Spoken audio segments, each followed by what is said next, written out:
Global stock prices and oil prices have fallen as China witnesses its most severe civil unrest in decades. Chinese citizens have been demonstrating against the country's strict strategy to contain COVID-19 cases, which has taken a harsh toll on lives, but also on the country's economy. Not since the pro-democracy rallies of 1989 has the government in Beijing faced such dissent from its own people. The simmering anger of many people in China is boiling over. More now dare to take to the streets. The Foxconn workers' uprising is transforming into a nationwide protest. People can no longer stand the long and frequent lockdowns. Chinese citizens are demanding relief from government rules. We can live a normal life only if they ease the restrictions.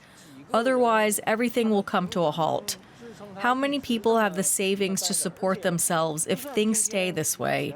And even if you have money to stay at home every day, that's not true living. That's lingering on the last breath of air. Experts believe that the widespread lockdowns endanger the country's economic progress. President Xi Jinping and the Communist Party are currently driving China's economy into the wall, warns British economist George Magnus. The trouble in China, of course, is that the Communist Party is very rigid in its view and very controlling in its attitude to everything from industry to the economy, society, and everything you can think of.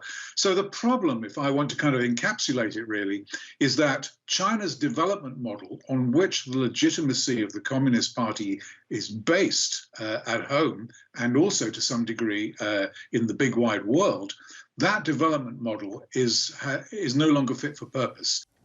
Although many companies are still earning a lot of money, experts predict that China is losing its luster as a valuable partner in the global market. Prudent for companies to be able to now kind of look at other countries in Asia and beyond for changing the supply chains that have taken decades to build up. It won't happen quickly, but I'm pretty sure it is starting to happen now. It's not just the impact of the lockdowns. There are other problems of China's own making. The real estate market, which makes up 30% of China's economic output, is in deep crisis. The government has put the brakes on the successful tech sector.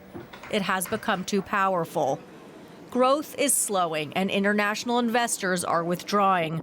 The government's goal of becoming the world's largest economy is receding into the distance. Well, we can now speak to Marina Rudjak, who is a China specialist at the University of Heidelberg. Thanks a lot for joining us on the programme, Marina. And how much are these economic considerations playing a part in the discontent among people in China at the moment? Well, they certainly do play a role. If you remember, in the summer, there was a real estate crisis. People stopped paying their mortgages because they were afraid they will never get to see the flats they are paying for. There was a crisis with access to bank accounts where people were protesting in front of banks saying no savings, no human rights. But it is not the only reason why people are protesting. But as the economy slows, we also see that dream of China being the largest economy in the world sort of slipping away as well. How much of President Xi Jinping's ability to cling on to power so far and keep extending his terms has been down to the performance of the economy? Well, if you remember, one of the founding myths of the party was to make the people richer. And since Deng Xiaoping, the consensus with the people was, we make sure that you are better off economically and you stay out of politics. And this seems no longer to work. Certainly not for the younger generation that was born after the 1980s and that is experiencing an economic downturn and the limitation of their rights. This seems to be bubbling over, though, with the protests against the zero COVID. That seems to be sort of the focus of the anger, as it were. Is there any chance of this zero COVID policy being dropped, though, because of the protests or because of the economic impacts?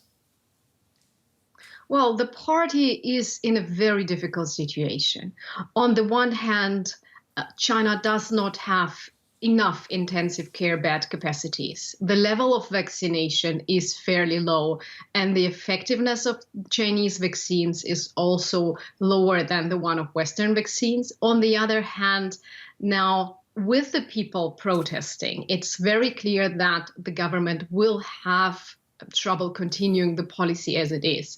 So I think what we can expect is, selective responses to what the people are asking for. Also, to make sure to separate the anti-COVID protests from the protests against, the governance and the government. Yeah, I guess we have to see where these protests go and how they develop, don't we? Marina Rudjak from the University of Heidelberg, thanks a lot for joining us here on DW Business. Thank you.